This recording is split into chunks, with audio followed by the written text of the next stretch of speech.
Assalamualaikum warahmatullahi wabarakatuh. Selamat siang semuanya. Kita belajar mengenai pencerminan atau refleksi. Nah, di sini yang perlu kita ketahui adalah pencerminan, definisinya, ya. Pencerminan pada sebuah garis S adalah suatu fungsi MS yang didefinisikan untuk setiap titik P pada bidang V berlaku. Nah, coba sekarang kalian pahami ya. Jadi pencerminan itu adalah lambangnya M besar, M kapital, kemudian di bawahnya ada indeks S. Nah, di sini definisi dikatakan refleksi itu ada dua kriteria di sini. Jika P anggota S, ya, S di sini adalah garis S, maka MSP sama dengan P.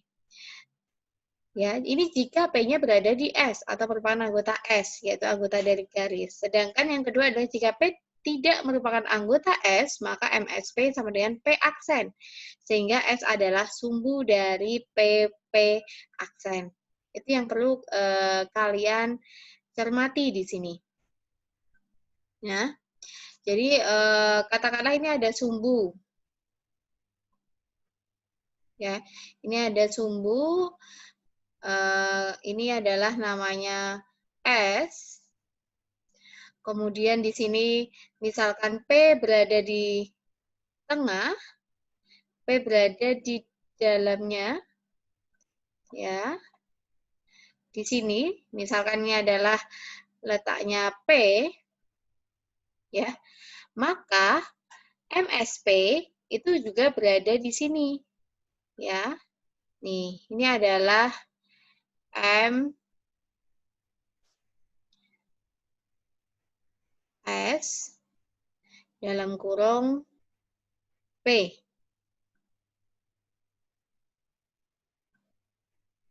Nah, seperti ini, ya. Namun, ini untuk I1. Kemudian, jika I2, itu jika kita punya sumbu. Ini tadi kita kasih S, ya. Seandainya P ini letaknya di sini. Ya. Ini letaknya P. Nah, di manakah MSP atau P aksen? Maka setelah kita cerminkan terhadap S, maka kira-kira letaknya di sini. Ini adalah merupakan M, S, P.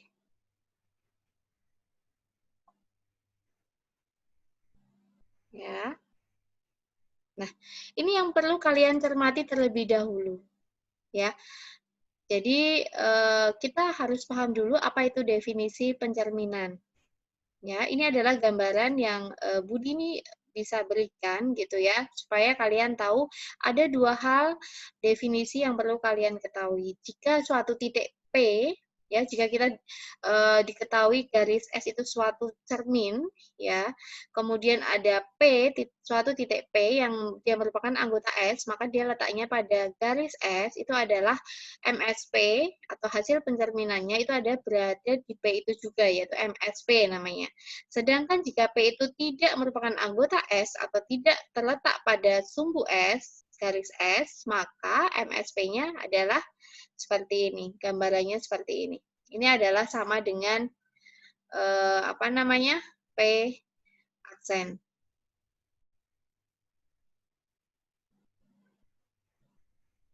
Tuh ya. Oke. Nah, nih, MS adalah notasi pencerminan pada garis S.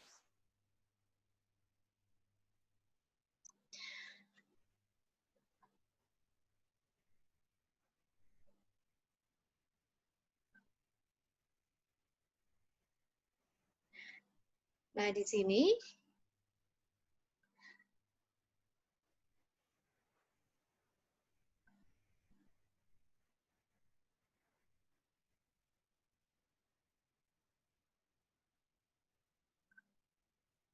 ini kita hapus dulu. Pencerminan sebagai transformasi. Ya. Pencerminan sebagai transformasi di sini adalah dengan pembuktian sebagai berikut. Yang pertama, pencerminan adalah suatu fungsi, dan yang kedua adalah pencerminan adalah padanan yang surjektif. Kita ingat kembali bahwa yang dinamakan transformasi, maka ada hal yang perlu terpenuhi, yaitu yang pertama dia merupakan fungsi, kemudian yang kedua adalah dia merupakan padanan yang surjektif, ya. Kemudian dia juga merupakan padanan atau relasi yang injektif, ya, karena pada intinya adalah tiga hal ini harus terpenuhi. Maka dari itu kita akan membuktikan apakah pencerminan termasuk transformasi. Jika salah satu ini tidak terpenuhi, maka bukan merupakan transformasi. Nah, kita lihat dulu, ya. Pencerminan adalah sebuah fungsi. Sesuai dengan definisi jelas bahwa asal M adalah seluruh bidang V, sehingga pencerminan adalah suatu fungsi dari V ke V. Nah, kita akan melihat bagaimana kalau surjektif. Nah, ambil sebarang X aksen anggota V, ya. Jika X aksen anggota S, maka X sama dengan X aksen. Karena MSX sama dengan X sama dengan X aksen. Itu seperti yang sudah tadi. Jika X aksen anggota S tidak merupakan anggota S, maka berdasarkan sifat geometris, ya, merupakan sumbu luas XX aksen, karena V adalah bidang Euclid, artinya setiap X aksen memiliki parapeta. Nah, kita ingat kembali bahwa surjektif itu adalah setiap petanya memiliki parapeta masing-masing, ya. Di sini artinya seperti ini. Ini kalau X-nya merupakan anggota S, maka X sama dengan X aksen. Sedangkan kalau X aksennya ini bukan merupakan anggota S, maka dia masing-masing memiliki parapeta. Itu adalah definisi dari surjektif. Nah, sekarang kita buktikan apakah injektif.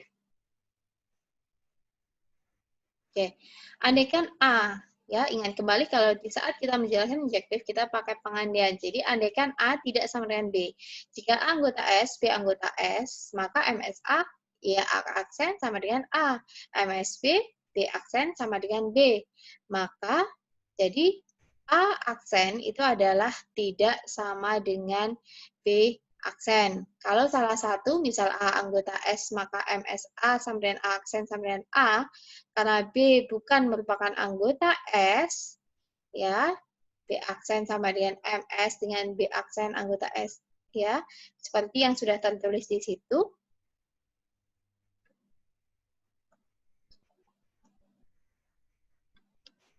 Nah, di sini dengan B aksen anggota S, maka A aksen tidak sama dengan B aksen, atau MSA tidak sama dengan MSB. Ya. Nah, kalau seperti ini, maka dapat disimpulkan bahwa, ya, jadi sebenarnya ada 3 kemungkinan di sini. Nah, andaikan A tadi adalah kemungkinan 1, kemungkinan 2. Ini adalah andaikan. Karena ini ada 2 hal, ya, di sini memisalkan A dan B. Jika A tidak sama dengan B. Ya. Ini kemungkinan yang pertama. MSA, ini kalau A dan B ini berada di S, jadi bisa dibayangkan itu adalah seperti ini. Ya, kita coba di sini. Kalau S-nya, ini katakanlah ini S, kemudian A-nya itu adalah berada di S, ini katakanlah A, kemudian B-nya juga berada atau merupakan anggota dari S, ya. Ini adalah B, maka MSA, MSN-nya di mana? Ya di sini. Ya. Sama, A ini berarti juga merupakan A aksen. Ini A aksen. Gitu. Karena dia berada di cermin. Sedangkan B ini juga sama. B aksennya di mana? Di sini. Yang merupakan MSB. Ya, bisa kalian pahami. Ini adalah pengandaian yang pertama. Ya, jadi ada beberapa kemungkinan.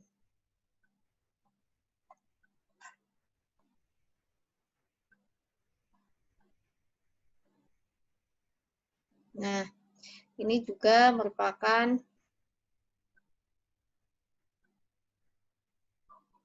MSB.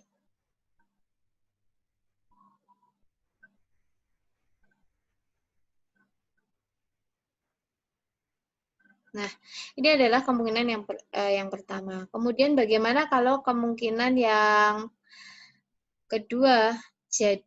Ya, kalau ini jadi disimpulkan bahwa A aksen ini tidak sama dengan B aksen. Nah, kemudian berarti kan masing-masing memiliki peta masing-masing. Kemudian yang kedua, misal ya di sini kita coba ada sumbu S. Kemudian salah satu A-nya ini berada di S. Ini berada di S. Kemudian maka MSA ya, MSA-nya juga berada di sini. Maaf, ini bukan S ya, ini adalah A.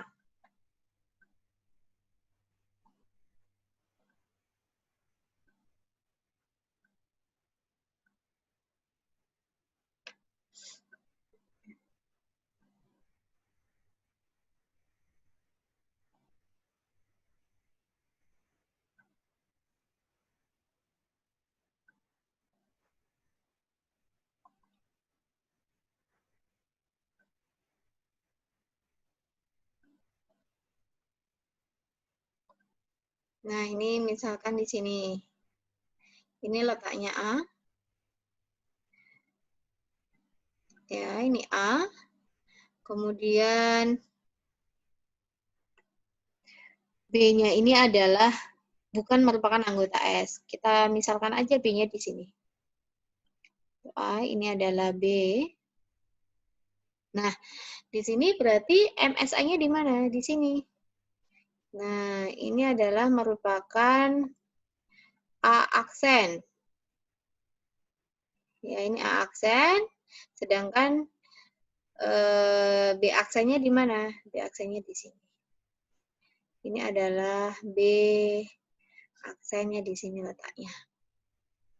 Nah, artinya kita bisa melihat bahwa A aksen dan B aksen itu adalah berbeda. Gitu ya. Nah, kemudian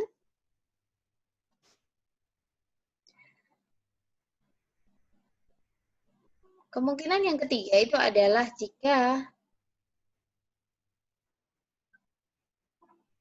seperti ini. Yang ketiga adalah andaikan A dan B itu adalah bukan merupakan anggota S.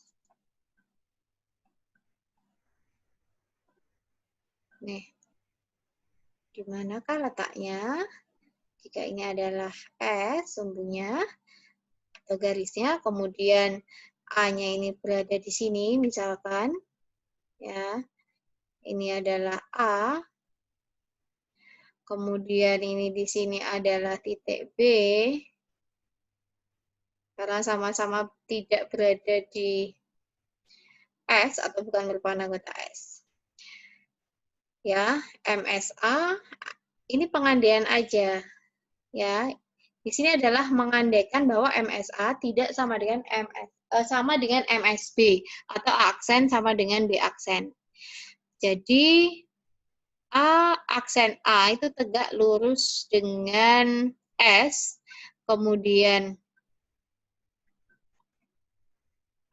B aksen B itu tegak lurus dengan S. Ini berarti dari satu titik A aksen ada dua garis yang berlainan yang tegak lurus pada S. Dan ini tidak mungkin. Jadi pengandaian bahwa A tidak sama dengan B, maka MSA itu seharusnya itu juga MSA tidak sama dengan MSB gitu kan ya, sehingga ini adalah pengandaiannya salah. Yang benar kan seharusnya seperti ini. Nah, di sini adalah letak untuk A aksen atau MSA-nya. Ya, ini A aksennya, kemudian B-nya berarti letaknya di sini. Gitu ya. Ini untuk B aksen. Jadi pengandaiannya salah. Seperti itu. Nah, jadi jelas ya pembuktian yang injektif di sini. Pengandaian untuk yang A tidak sama dengan S dan B tidak sama dengan S. Jika kita mengandaikan ini tidak sama kok, hasil cerminannya sama, itu tidak mungkin gitu kan ya. Sehingga yang benar itu, jadi pengandaian ini salah. Ya, pengandaian ini salah bahwa MSA sama dengan MSB, karena yang benar itu di saat A dan B tidak merupakan anggota S, maka MSA juga tidak sama dengan MSB. Seperti itu.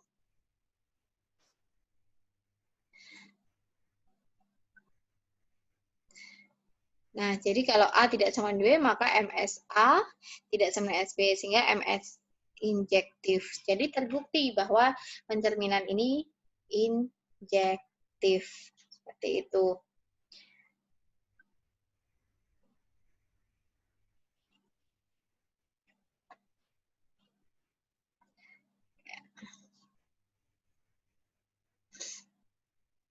Nah, ini saya hapus dulu.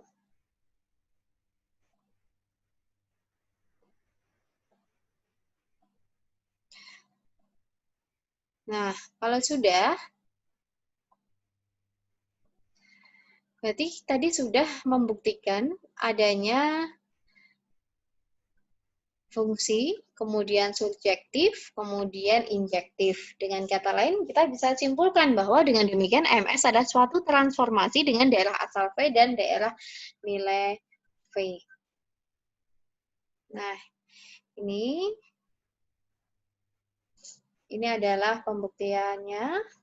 Ambil sebarang X aksen anggota V, ini MSX, X anggota S, maka MSX-nya sama dengan X aksen sama dengan X. Ini jika dia merupakan anggota S.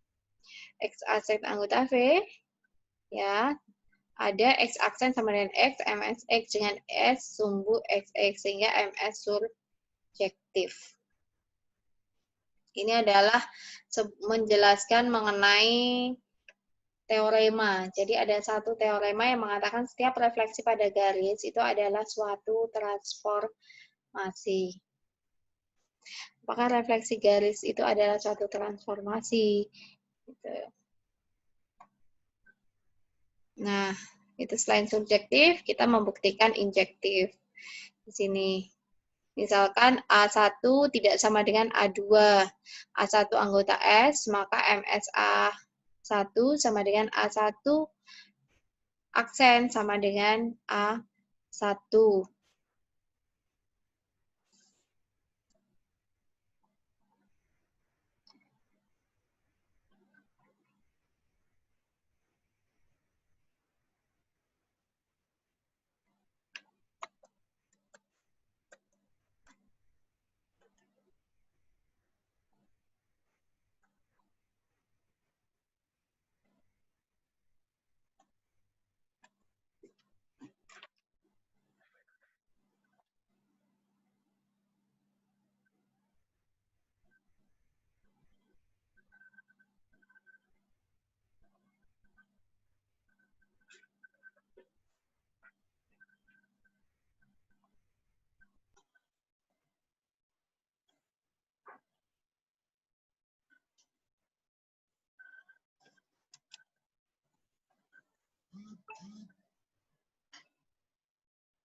Nah, di sini bisa diperhatikan bagaimana kita membuktikan setiap refleksi pada garis adalah suatu transformasi.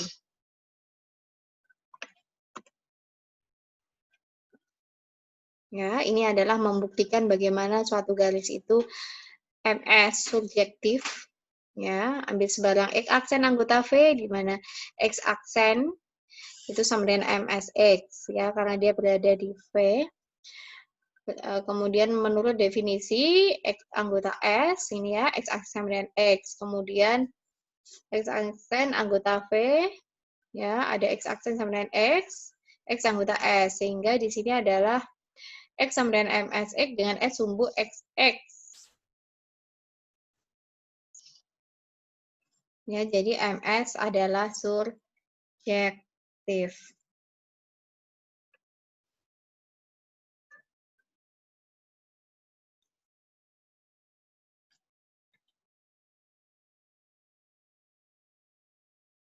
Kemudian bagaimana kalau injektif? Misalkan A1 tidak sama dengan A2, A1 anggota S, kemudian A2 anggota S, maka MSA 1 sama dengan A1, aksen sama dengan A1, A2 anggota S, maka MSA2 sama dengan A2, aksen sama dengan A2, sehingga diperoleh A1 aksen tidak sama dengan A2. Ya, kasus yang kedua ini jika salah satu, jadi ini hampir sama dengan pembuktian yang sebelumnya tadi. Ya, jadi ada 3 kemungkinan, bisa dia titik tersebut berada di S, atau salah satu berada di S, ya, atau kedua-duanya tidak berada di S. Nah, ini juga yang tidak di S. Ya, karena MS subjektif dan injektif, maka berlaku bahwa setiap refleksi pada garis adalah suatu transformasi. Suatu pencerminan pada garis mengawetkan jarak, artinya kalau A dan B 2 titik, maka apabila A aksen sama dengan MA dan B aksen sama dengan MB, AB sama dengan A aksen, B aksen, jadi jarak setiap 2 titik sama dengan jarak antara peta-petanya, sehingga jarak tidak berubah. Sifat demikian yang membuat M disebut transformasi yang isometrik. Ya, isometrik adalah mengawetkan jarak.